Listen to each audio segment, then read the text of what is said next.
बिस्मिल्लाहिर्रहमानिर्रहीम।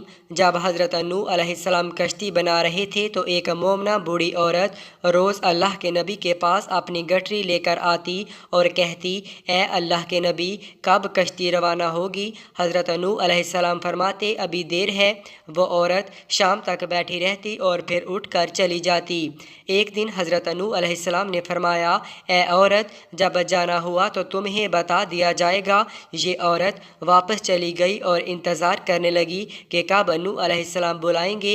इस दौरान अज़ाब आ गया और कश्ती रवाना हो गई, लेकिन हज़रत नूह अलैहिस्सलाम ने इस औरत को ना बुलाया। ज़ाहरी तौर पर नूह अलैहिस्सलाम को इसको बुला दिया गया।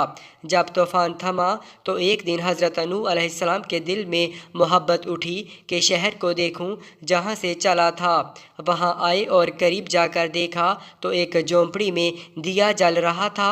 हज़रत नूह अलैहिस्सलाम ये देखकर चौंक गए कि रोए ज़मीन पर कोई ऐसा घर भी है कि इतने अजीम तूफ़ान के बाद भी जिसमें चिराग जल रहा है।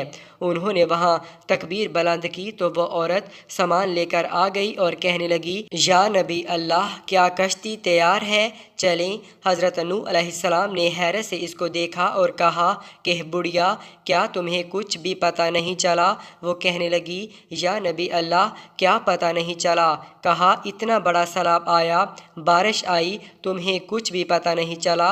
बुढ़िया कहने लगी, या नबी अल्लाह, बस एक दिन बादल गरजे थे और कुछ हल्की सी फुहार पड़ी थी। हज़रत नूह अलैहिस्सलाम हैरान होकर आसमान की तरफ देखने लगे और कहा, मेरे अल्लाह, ये क्या माजरा है? अल्लाह ताला ने हज़रत नूह अलैहिस्सलाम पर वही भेजी कि ए मेरे प्यारे नबी, इस औरत के दिल में चूँकि तुम्हारी मोहब्बत थी और तुमने उसे पाबंद कर दिया था, और चूँकि तुम्हारा इससे वादा भी था कि नजात की कश्ती में उसे ले जाओगे, तब जब कि तुमने अपना वादा पूरा नहीं किया। लेकिन ए नूह, मैं तो तुम्हारे वादे का जिम्मेदार था, इसलिए मैंने इस बुढ़िया तक अजाब पहुँचने ही नहीं दिया।